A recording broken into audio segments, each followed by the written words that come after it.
அவதாரம் என்பதற்கு கீழே இறங்கி வருவதல் என்பது பொருள் என்று சொல்லப்படுகிறது. ஆண்டவன் ஏன் கீழே இறங்கி வர வேண்டும்? அதன் அவசியம் என்ன? எனக்கு இந்த ஆண்டவன்கிற வேர்டும் ரொம்ப ஆச்சரியமாக இருக்குது. ஏன் அவன் ஆளலையா ஆளப்போகலையா? எதுக்கு பாஸ்ட் டென்ஸில் பேசணும்? இரண்டாவது, ஆண்டவன் அப்படின்னு சொல்லும்போது அது ஒரு ஆளாக இருந்தால் அது ஒரு மாதிரி, ஈவன் இந்த நம்ம விசிஷ்டாத்வைதங்கிற மாதிரி ஒரு விஷயங்கள் எடுத்துக்கிட்டோம்னா 10 விதமான அவதாரம் அப்படிங்கிறாங்க.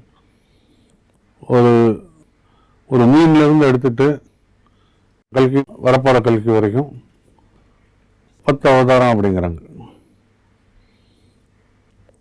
மீன் உலகம் பூராவும் தண்ணியாக தான் இருந்தது, அதனால் மீன். அதுக்கடுத்தப்போ கிரவுண்டில் வர்றதுக்கு கூர்மம், அது தண்ணியிலையும் இருக்கும் கிரவுண்ட்லையும் இருக்கும். அப்புறம் வராகம் கிரவுண்டில் மாத்திரம் இருக்கும். அதுக்கப்புறம் நாரசிம்மம், பாதி மிருகம் பாதி மனிதன். அதுக்கப்புறம் வாமனம், சின்ன ஒரு உருவம், பால உருவம்.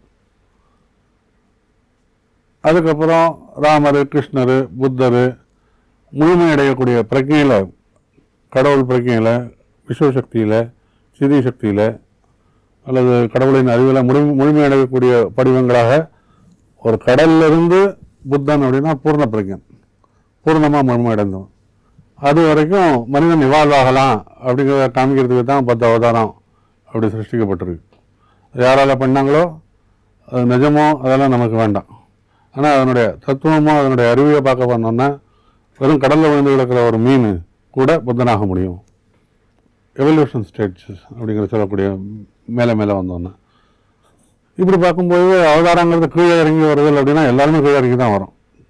தூக்கத்தில் நம்ம ஒன்றுமே இல்லாமல் இருக்கோம். அப்புறம் நான் அப்படிங்கிற ஒரு உணர்வு விழிப்புணர்ச்சியில் வருது அல்லது கனவு உணர்ச்சியில் வருது.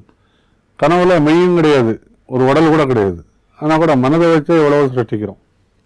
நான் அங்கே போனேன் இங்கே போனேன் லெப்பரானே ராஜானே ஜாலியாக இருக்கும் அல்லது கஷ்டப்படுறோம். இது கனவு.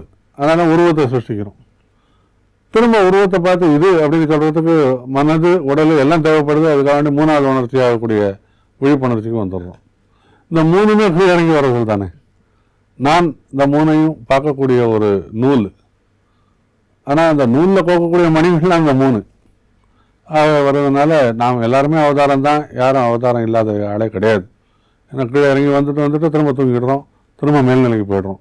ஒரு நாள் அந்த பூர்ண பிரஜங்கக்கூடிய புத்தன் ஆகிட்டோம்னா, அல்லது புத்தன்கிறது கூட ஒரு புத்திசங்க நான் சொல்ல வரல, ஒரு பெரிய அறிவு நமக்கு அடைஞ்சிட்டோம்னா நம்ம எல்லாருமே அவதாரங்கள் தான், அதில் சந்தேகம் கிடையாது.